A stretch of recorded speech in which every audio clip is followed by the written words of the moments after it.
경기도 파주의 한 조용한 다세대 주택 단지에서 벌어진 충격적인 사건을 지금부터 들려드리겠습니다. 새벽 2시 평범한 주택가를 뒤흔든 화재 한 건이 발생했습니다. 처음에는 단순한 화재 사고로 여겨졌지만 정밀 감식 결과 휘발유 흔적이 발견되면서 사건은 예상치 못한 방향으로 흘러갔습니다. 이웃 간의 사소한 갈등이 돌이킬 수 없는 비극으로 변해버린 이 사건, 그리고 한 고령의 할머니가 화염 속에서 생을 마감하게 된 충격적인 진실이 밝혀집니다. 과연 무슨 일이 있었던 걸까요? 지금부터 한 형사가 이 사건을 해결해 나가는 과정 이야기를 여러분께 전해드리겠습니다. 여기서 잠깐 더 많은 이야기와 재미있는 콘텐츠를 놓치지 않으시려면 지금 바로 구독과 알림 설정을 해주세요. 여러분의 관심이 저희 채널에게 큰 힘이 됩니다. 경기도 파주시의 한 다세대 주택 단지에 새벽 2시 30분 정막을 찢는 화재 경보음이 울려 퍼졌다. 5층 건물 3층에서 시작된 불길은 순식간에 창문을 통해 밖으로 뻗어나오며 건물 전체를 위협하고 있었다. 잠든 주민들은 연기 냄새와 함께 들려오는 비명소리에 황급히 잠에서 깨어났다. 불이야, 불이야. 4층에 거주하던 김모 씨는 급히 아내와 어린 딸을 깨워 계단으로 향했다. 그러나 이미 계단은 짙은 연기로 가득 차 있었고 3층에서 올라오는 뜨거운 열기가 숨을 막히게 했다. 건물 곳곳에서 주민들의 다급한 외침과 발소리가 들려왔다. 어머니가 아직 안 나왔어요. 3층 복도에서 들려오는 절규는 모든 이의 가슴을 섬뜩하게 만들었다. 화재가 발생한 3층 301호에 거주하던 박모 씨의 아들이 건물 밖에서 오열하며 소리치고 있었다. 그의 어머니 박영희 씨는 70대 고령으로 거동이 불편해 혼자 대피하기 어려운 상황이었다. 소방서에 신고가 접수된 것은 새벽 2시 40분이었다. 파주소방서 구조대는 출동과 동시에 현장의 심각성을 파악했다. 불길은 이미 3층 전체를 휩쓸고 있었고 연기는 위층으로 빠르게 확산되고 있었다. 소방관들은 즉시 진압작업에 돌입했지만 화재의 강도가 예상보다 훨씬 강력했다. 3층에 갇힌 분이 있습니다. 소방관 최성호 대장은 동료들과 함께 사다리차를 이용해 3층 창문으로 접근했다. 그러나 창문 주변은 이미 불길에 휩싸여 있었고 실내로 들어가기에는 너무 위험한 상황이었다. 열감지 카메라를 통해 실내를 확인한 결과 침실 쪽에서 미약한 열 반응이 포착되었다. 들어갑니다. 최 대장은 동료 소방관과 함께 방화복을 완전히 착용한 후 창문을 통해 실내로 진입했다. 실내는 완전히 연기로 가득했고 바닥에는 이미 불길이 번지고 있었다. 열감지 카메라의 안내에 따라 침실로 향하던 중 침대 옆 바닥에서 의식을 잃은 박영희 씨를 발견했다. 여기 있습니다. 즉시 후송 준비. 박영희 씨는 연기 흡입으로 인해 의식을 잃은 상태였다. 소방관들은 그녀를 안전하게 구조의 창문을 통해 사다리차로 옮겼다. 그러나 이미 상당량의 연기를 흡입한 상태였고 현장에서 응급처치를 받은 후 인근 병원으로 긴급 이송되었다. 화재 진압은 새벽 4시경에야 완료되었다. 3층 301호는 완전히 전소되었고 위층까지 연기 피해가 발생했다. 다행히 다른 주민들은 모두 안전하게 대피했지만 박영희 씨는 병원에서 중태에 빠졌다. 현장에 도착한 파주경찰서 강력반 김진우 경위는 화재 현장을 둘러보며 무언가 이상함을 느꼈다. 일반적인 주택 화재와 달리 불길의 패턴이 특이했고 발화 지점이 여러 곳에 분산되어 있는 것처럼 보였다. 특히 현관 쪽과 침실 쪽에서 동시에 화재가 발생한 것으로 추정되는 흔적들이 발견되었다. 소방서에서 화재 원인 조사 결과 나오면 바로 연락 부탁드립니다. 김 경위는 소방서 관계자에게 당부한 후 현장 주변에서 목격자 진술을 수집하기 시작했다. 4층에 거주하던 이모 씨는 화재 발생 직전 아래층에서 무언가 쓰러지는 소리를 들었다고 진술했다. 2층에 거주하던 정모 씨는 평소보다 이상하게 강한 냄새를 맡았다고 했다. 냄새가 좀 이상했어요. 그냥 타는 냄새가 아니라 뭔가 기름 냄새 같은 게 섞여 있었거든요. 이 진술은 김경희의 주의를 끌었다. 일반적인 주택 화재에서는 나지 않는 특이한 냄새였다. 그는 즉시 국가수의 정밀 감식을 요청했다. 새벽 5시 박영희 씨가 이송된 한림대학교 성심병원에서 안타까운 소식이 전해졌다. 중증 연기 흡입과 화상으로 인해 의식을 회복하지 못한 채 사망한 것이다. 단순한 화재 사고가 인명피해를 동반한 심각한 사건으로 확대되었다. 병원에서 울부짖는 유족들의 모습을 본 김경희는 이 사건이 단순한 화재가 아닐 가능성을 더욱 강하게 의심했다. 박영희 씨의 아들 박철민 씨는 어머니가 평소 매우 조심스러운 성격이었고 화재를 일으킬 만한 요인이 전혀 없었다고 강조했다. 어머니는 가스레인지도 쓰실 때마다 몇 번씩 확인하시고 전기 콘센트도 항상 뽑아두시는 분이었어요.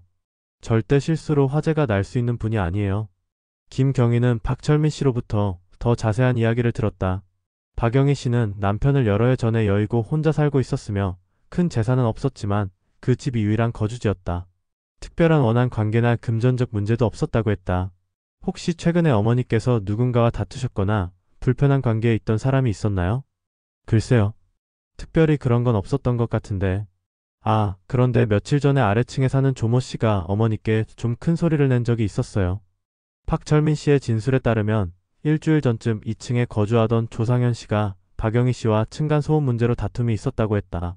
조상현 씨는 30대 남성으로 혼자 살고 있었으며 평소에도 신경질적인 성격으로 이웃들과 자주 마찰을 빚었다고 했다.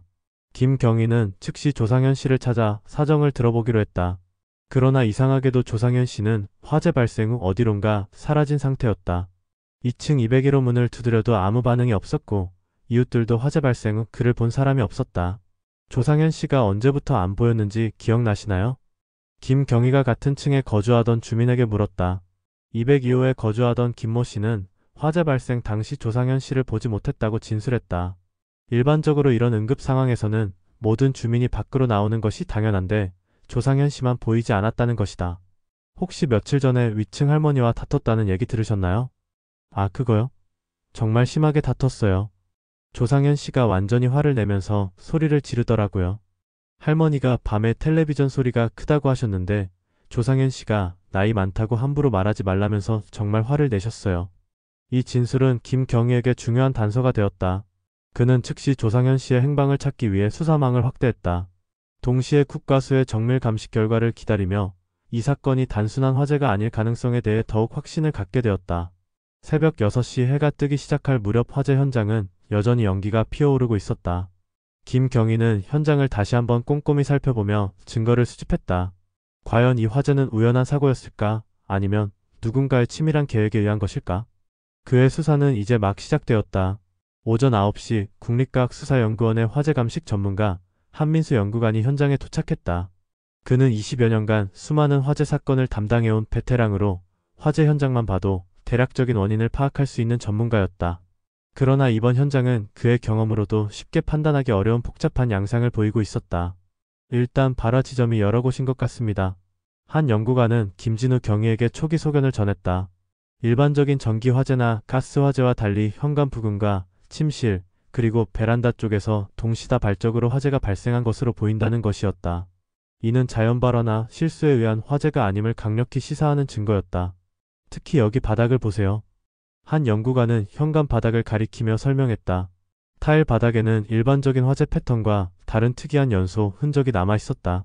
마치 액체 형태의 인화성 물질이 뿌려진 것처럼 불규칙한 패턴으로 탄 자국이 남아 있었다. 이건 명백히 촉진제를 사용한 흔적입니다.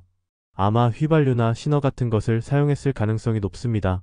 김경희의 얼굴이 굳어졌다. 그의 직감이 옳았다. 이 화재는 고의로 일으킨 방화였고 박영희 씨의 죽음은 단순한 사고가 아니라 살인이었다. 그는 즉시 상부에 보고하고 강력사건으로 수사 방향을 전환했다. 혹시 용의자가 있습니까? 한 연구관의 질문에 김경희는 조상현 씨에 대해 설명했다. 피해자와 최근 다툼이 있었고 화재 발생 후 행방이 묘연한 상태라는 것이었다. 한 연구관은 고개를 끄덕이며 현장에서 더 많은 증거를 찾기 위해 정밀 감식을 시작했다. 일단 이 물질들을 채취해서 분석해 보겠습니다. 결과는 오후에 나올 겁니다. 한편 김경희는 조상현 씨의 행방을 찾기 위해 그의 직장과 지인들을 수소문했다. 조상현 씨는 파주 시내 한 자동차 정비소에서 일하는 정비사였다. 그러나 이상하게도 화재 발생 당일인 어제부터 출근하지 않았다고 했다. 평소에 조상현 씨는 어떤 사람이었나요? 정비소 사장 윤모 씨는 조상현 씨에 대해 복잡한 표정을 지으며 대답했다. 기술은 뛰어나지만 성격이 까다롭고 신경질적이어서 다른 직원들과 자주 마찰을 빚었다고 했다. 특히 술을 마시면 성격이 더욱 거칠어져서 주변 사람들이 피하는 편이었다. 최근에 뭔가 스트레스 받는 일이 있었나요? 글쎄요. 며칠 전부터 집 문제로 고민이 많다고 하더라고요. 집세가 올라서 이사를 가야 할 것 같다고 했는데 돈이 없어서 걱정이라고 하더라고요. 이 정보는 김경희에게 중요한 단서가 되었다. 경제적 압박감과 거주지 문제, 그리고 피해자와의 개인적 갈등이 복합적으로 작용했을 가능성이 있었다. 그는 조상현 씨의 금융 기록과 통화 내역을 확인하기 위해 수사영장을 신청했다. 오후 2시 국가수에서 정밀 분석 결과가 나왔다. 현장에서 채취한 물질에서 휘발유 성분이 다량 검출되었고 특히 현관과 침실 사이의 복도에서 가장 높은 농도의 휘발유 성분이 발견되었다. 이는 누군가가 의도적으로 휘발유를 뿌리고 불을 질렀다는 것을 과학적으로 증명하는 결정적 증거였다. 이제 완전히 방화살인 사건으로 확정됐습니다. 김경희는 즉시 조상현 씨에 대한 수배령을 내렸다. 동시에 그의 휴대폰 위치 추적과 신용카드 사용 내역을 확인하기 시작했다. 조상현 씨는 화재 발생 후 휴대폰을 꺼둔 상태였지만 마지막 기지국 접속 기록이 서울 강남구 일대에서 포착되었다. 아마 서울로 도망간 것 같습니다. 수사팀은 즉시 서울 강남경찰서와 협조하여 조상현 씨의 행방을 추적했다. 그의 신용카드 사용 내역을 확인한 결과 화재 발생 후 새벽 4시경 파주 시내 한 주유소에서 기름값을 결제한 기록이 발견되었다. 이는 그가 화재 발생 직후 서울로 도망갔다는 것을 뒷받침하는 증거였다. 오후 4시 김경희는 조상현 씨의 거주지인 201호에 대한 압수수색 영장을 발부받았다. 방화살인 사건의 결정적 증거를 찾기 위해서였다. 집안은 평소 혼자 살던 남성의 거주지답게 어수선했지만 특이한 점들이 곳곳에서 발견되었다. 여기 휴지통을 보세요. 수사팀원이 화장실 휴지통에서 발견한 것은 불에 탄 종이 조각들이었다. 완전히 타지 않은 일부 조각에서는 화재 보험이라는 글자가 보였다. 이는 조상현 씨가 화재 발생 전에 무언가를 태워 없앤 것으로 추정되었다. 냉장고 안에 이상한 게 있습니다. 다른 수사팀원이 냉장고에서 발견한 것은 빈 휘발유 용기였다. 20리터들이 플라스틱 용기로 아직 휘발유 냄새가 남아있었다. 이는 조상현 씨가 화재를 일으키기 위해 미리 휘발유를 준비했다는 것을 보여주는 결정적 증거였다. 옷장에서 또 발견했습니다. 옷장 깊숙한 곳에서는 휘발유에 젖은 듯한 냄새가 나는 옷가지들이 발견되었다. 조상현 씨가 화재를 일으킨 후 급히 갈아입고 도망간 것으로 추정되었다. 이 모든 증거들은 그가 계획적으로 방화를 저질렀다는 것을 명확히 보여주고 있었다. 오후 5시 김경희는 박영희 씨의 장례식장을 찾았다. 유족들에게 수사 진행 상황을 알리고 추가로 필요한 정보를 수집하기 위해서였다. 장례식장은 슬픔에 잠긴 조문객들로 가득했다. 아직 믿어지지 않아요. 어머니가 그런 식으로 돌아가시다니. 박철민 씨는 눈물을 흘리며 말했다. 그는 어머니가 평소 조상현 씨를 무서워했다고 추가로 증언했다. 층간소음 문제로 다툰 후 조상현 씨가 복도에서 만날 때마다 째려보거나 무언가 중얼거렸다고 했다. 어머니께서 무서워하시면서 문단속을 더 철저히 하시더라고요. 그런데 그 사람이 정말 어머니를 죽였다는 거예요? 김경희는 아직 확정적으로 말할 수는 없지만 모든 증거가 조상현 씨를 지목하고 있다고 신중하게 답했다. 동시에 혹시 다른 단서가 있는지 더 자세히 물어보았다. 아, 그런데 며칠 전에 어머니께서 이상한 말씀을 하셨어요. 누군가가 밤에 문 앞에 와서 서성거리는 것 같다고 하시더라고요. 처음에는 그냥 신경과민인 줄 알았는데 이 증언은 조상현 씨가 범행 전에 미리 피해자의 일상을 파악하고 있었을 가능성을 시사했다. 김경희는 즉시 건물 주변의 CCTV 영상을 확보하기 위해 관리사무소에 연락했다. 오후 6시 다세대 주택 관리사무소에서 확보한 CCTV 영상을 분석한 결과 충격적인 사실이 드러났다. 화재 발생 일주일 전부터 조상현 씨가 밤늦은 시간에 여러 번 3층으로 올라가는 모습이 포착되었다. 특히 화재 발생 전날 밤 1시경에는 손에 무언가를 들고 3층으로 올라가는 모습이 선명하게 기록되어 있었다. 이건 완전히 계획적인 범행이었습니다. 김경희는 CCTV 영상을 보며 확신했다. 조상현 씨는 단순한 충동적 범행이 아니라 며칠에 걸쳐 치밀하게 계획을 세우고 실행에 옮긴 것이었다. 그는 피해자의 생활 패턴을 파악하고 범행 도구를 준비하며 최적의 시간을 기다렸던 것이다. 서울 강남서에서 연락 왔습니다. 용의자를 발견했다고 합니다. 수사팀원의 보고에 김경희는 즉시 서울로 향했다. 조상현 씨는 강남구 한 고시원에 숨어 있다가 발견되었다. 그는 체포되는 순간까지도 자신의 범행을 부인했지만 그의 손에서는 여전히 휘발유 냄새가 났다. 저는 아무것도 하지 않았습니다. 그냥 일이 있어서 서울에 온 거예요. 하지만 그의 변명은 이미 확보된 물적 증거들 앞에서 설득력이 없었다. 김경희는 조상현 씨를 긴급 체포하여 파주소로 압송했다. 이제 본격적인 취조를 통해 그의 범행 동기와 구체적인 범행 방법을 밝혀낼 차례였다. 밤 10시 파주경찰서 취조실에서 김경희는 조상현 씨와 마주 앉았다. 그의 얼굴에는 여전히 화재 현장의 그을음이 남아있었고 불안한 표정을 감추지 못하고 있었다. 과연 그는 자신의 범행을 자백할 것인가 아니면 끝까지 부인할 것인가? 진실을 밝혀내기 위한 치열한 공방이 시작되려 하고 있었다. 취조실의 형광등이 차갑게 빛나는 가운데 김진우 경위는 조상현 씨 맞은편에 앉아 그의 표정을 주의 깊게 관찰했다. 30대 중반의 조상현 씨는 수염이 며칠째 자라난 상태였고 눈가에는 피로와 불안이 역력했다. 그의 손은 미세하게 떨리고 있었고 시선은 계속해서 이리저리 흔들리며 한 곳에 고정되지 않았다. 조상현 씨, 일단 당신의 기본적인 인적사항부터 확인하겠습니다. 김경희는 차분한 목소리로 취조를 시작했다. 20여 년간의 수사 경험으로 터득한 것은 급하게 몰아붙이기보다는 상대방의 심리를 파악하며 단계적으로 접근하는 것이었다. 특히 이런 중대한 사건에서는 용의자의 작은 반응 하나하나가 중요한 단서가 될 수 있었다. 저는 정말 아무것도 모릅니다. 왜 저를 이렇게 의심하는 거예요? 조상현 씨는 여전히 무죄를 주장했다. 하지만 그의 목소리에는 확신이 부족했고 땀이 이마에 맺히기 시작했다. 김경희는 이런 반응들을 놓치지 않고 기록하며 다음 질문을 준비했다. 그럼 화재가 발생한 그날 밤 당신은 어디에 있었습니까? 집에서 잠을 자고 있었습니다. 평소처럼요. 그런데 화재가 발생했을 때 왜 밖으로 나오지 않았나요? 다른 주민들은 모두 대피했는데 당신만 보이지 않았습니다. 조상현 씨의 얼굴이 순간 굳어졌다. 그는 잠시 말을 멈추고 생각하는 듯한 표정을 지었다. 김경희는 이 순간을 놓치지 않고 압박을 가했다. 이상하지 않나요? 그 큰 소리와 연기 냄새에도 잠에서 깨지 않았다는 게 말이 됩니까? 저는 원래 잠이 깊어서요. 그리고 그날은 술을 좀 마셔서. 술을 마셨다고 하는데 어디서 누구와 마셨습니까? 혼자. 집에서 혼자 마셨습니다. 김경희는 조상현 씨의 답변에서 거짓말의 징후를 포착했다. 그의 눈동자가 왼쪽 위를 향하는 것은 거짓말을 할 때 나타나는 전형적인 행동 패턴이었다. 또한 목소리의 톤이 평소보다 높아지고 말의 속도가 빨라지는 것도 심리적 압박을 받고 있다는 증거였다. 그런데 조상현 씨, 당신 집에서 휘발유 용기가 발견됐습니다. 이것에 대해서는 어떻게 설명하시겠습니까? 김경희가 증거 사진을 보여주자 조상현 씨의 얼굴이 순간 창백해졌다. 그는 몇 초간 말을 하지 못하고 사진을 바라보고 있었다. 이는 예상하지 못했던 증거에 당황하고 있다는 명확한 신호였다. 그건 제가 오토바이 기름을 넣으려고 사둔 거예요. 오토바이요? 그런데 당신은 오토바이를 갖고 있지 않잖습니까? 우리가 확인해보니 등록된 차량이 없더군요. 조상현 씨는 또다시 말문이 막혔다. 그의 이마에는 땀방울이 더 굵어지고 있었고 손은 더욱 심하게 떨리기 시작했다. 김경희는 이제 본격적으로 압박을 가할 때라고 판단했다. 그리고 CCTV에 당신이 화재 발생 전날 밤 3층으로 올라가는 모습이 선명하게 찍혀 있습니다. 손에 뭔가를 들고 말이죠. CCTV 영상을 보여주자 조상현 씨의 얼굴은 완전히 굳어버렸다. 그는 영상을 보면서 입술을 깨물고 있었고 주먹을 꽉 쥐고 있었다. 더 이상 변명할 여지가 없다는 것을 스스로도 느끼고 있는 것 같았다. 이건 그냥 지나가다가 3층에 무슨 일이 있었나요? 그 시간에 박영희 씨 집 앞에서 뭘 하셨던 겁니까? 김경희의 추궁이 계속되자 조상현 씨는 점점 더 초조해했다.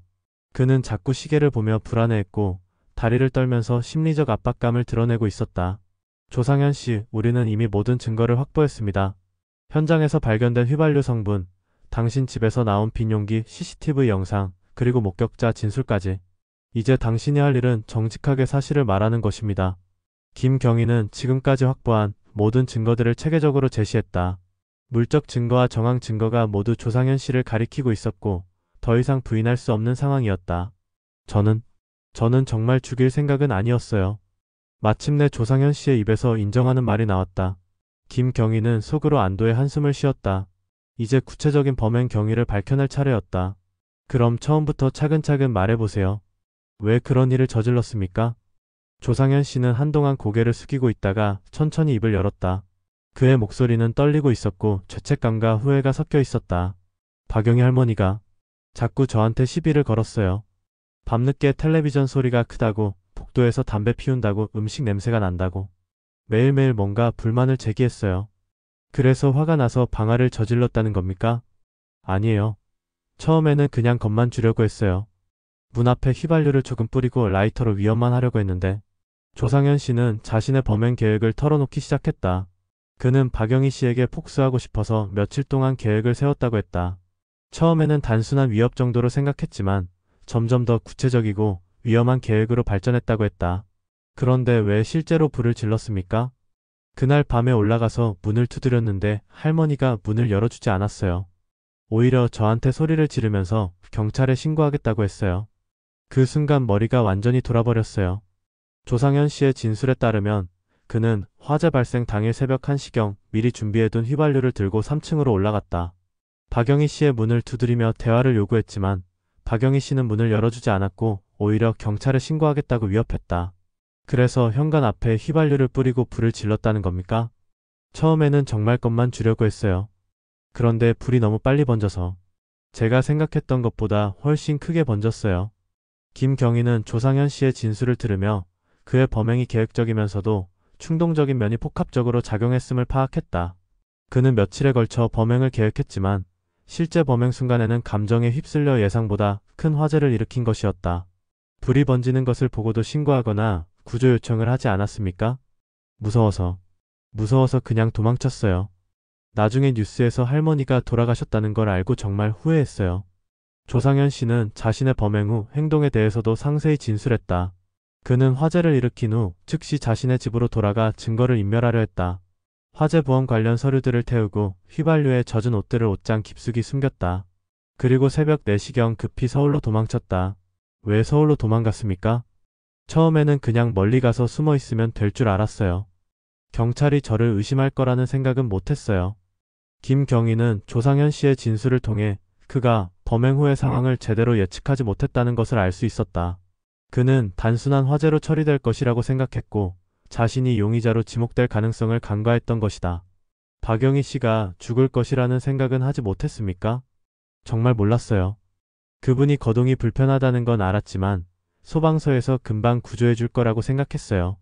조상현 씨는 자신의 범행이 살인으로 이어질 것이라는 예상을 하지 못했다고 주장했다. 하지만 김경희는 이것이 단순한 과실이 아니라 미필적 고의에 해당한다고 판단했다. 고령의 거동 불편한 피해자의 상황을 알고 있었음에도 불구하고 화재를 일으킨 것은 충분히 살인의 고의가 인정될 수 있었다. 당신의 경제적 상황은 어땠습니까? 집세 문제로 고민이 있었다고 들었는데요. 네. 정비소일이 요즘 많이 줄어서 수입이 불안정했어요. 집주인이 집세를 올려달라고 해서 스트레스가 심했어요. 조상현 씨는 자신의 경제적 어려움에 대해서도 솔직하게 털어놓았다. 자동차 정비일이 줄어들면서 수입이 불안정해졌고 집주인의 집세 인상 요구로 인해 이사를 고려하고 있었다고 했다.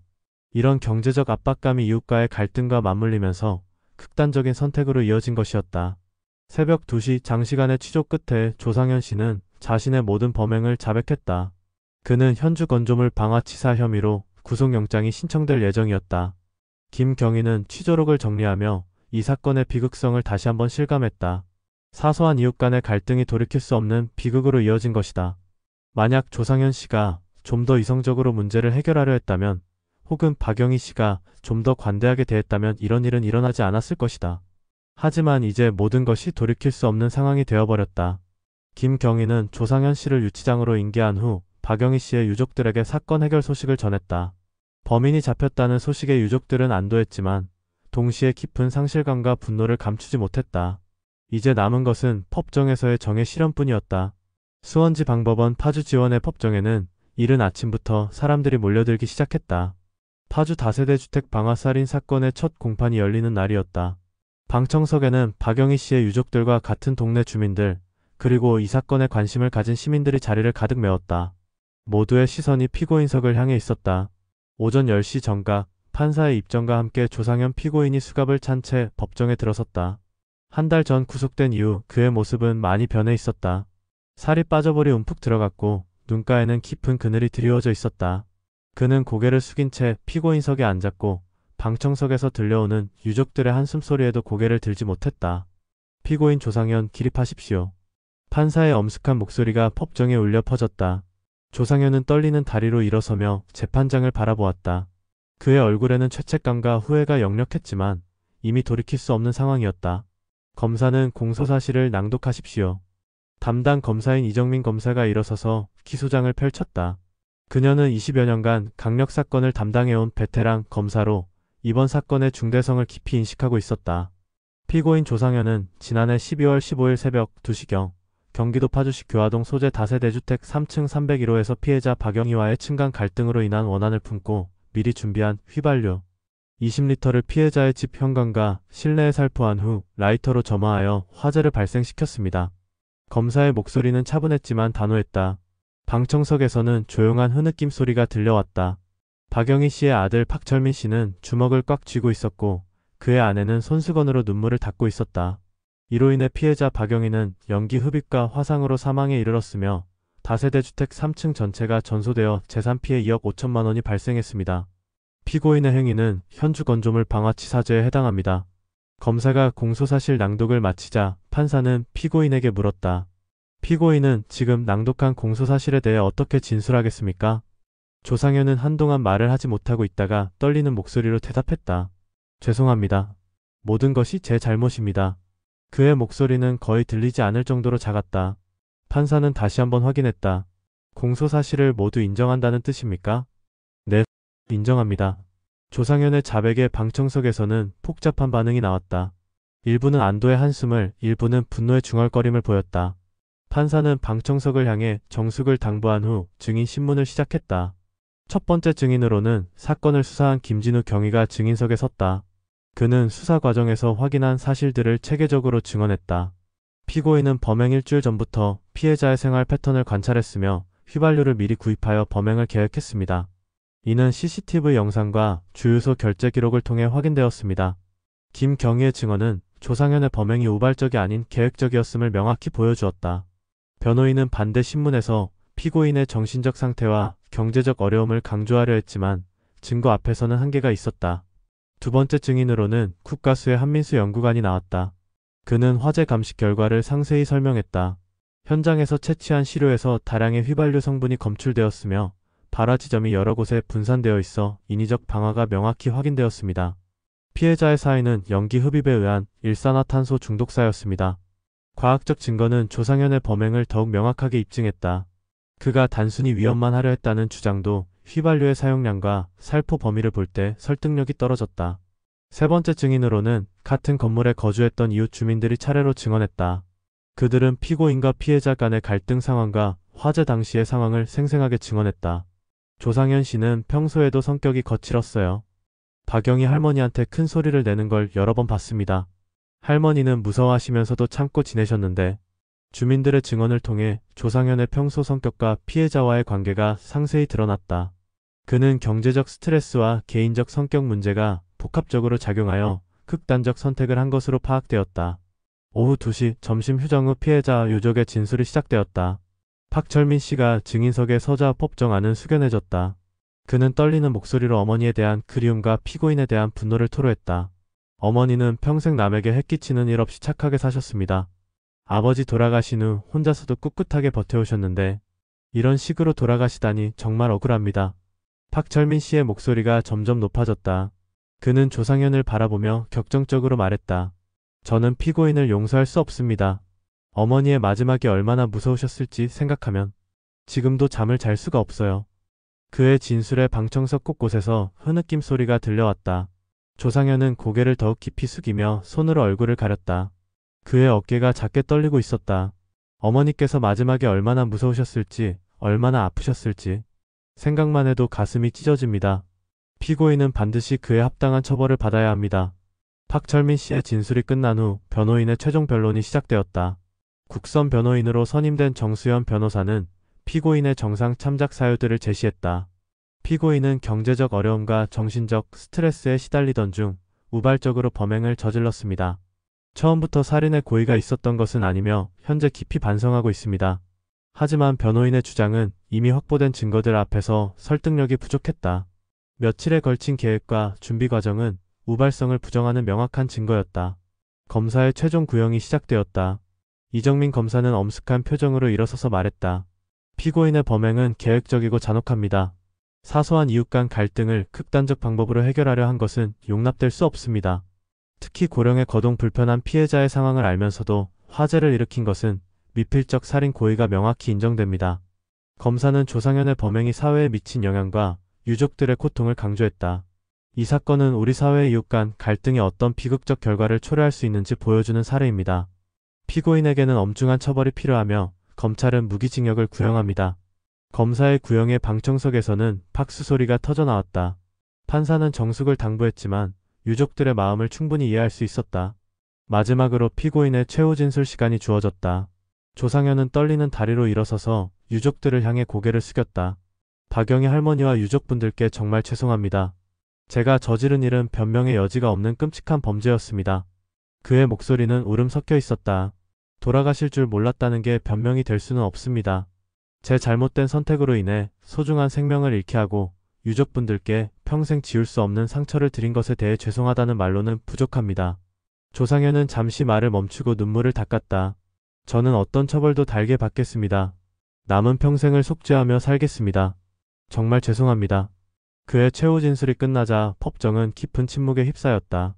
판사는 선고일을 일주일 후로 정하고 공판을 마쳤다. 일주일 후 선고 공판일. 법정은 다시 한번 사람들로 가득 찼다. 판사는 엄숙한 표정으로 선고문을 읽기 시작했다. 피고인 조상현의 범행은 계획적이고 중대한 범죄로 무고한 시민의 생명을 앗아간 용납할 수 없는 행위입니다. 다만 피고인이 자신의 잘못을 인정하고 반성하는 점, 전과가 없는 점 등을 종합적으로 고려하여 징역 20년을 선고합니다. 선고가 끝나자 방청석에서는 복잡한 반응이 나왔다. 일부는 형량이 가볍다고 여겼지만 대부분은 정의가 실현되었다고 받아들였다.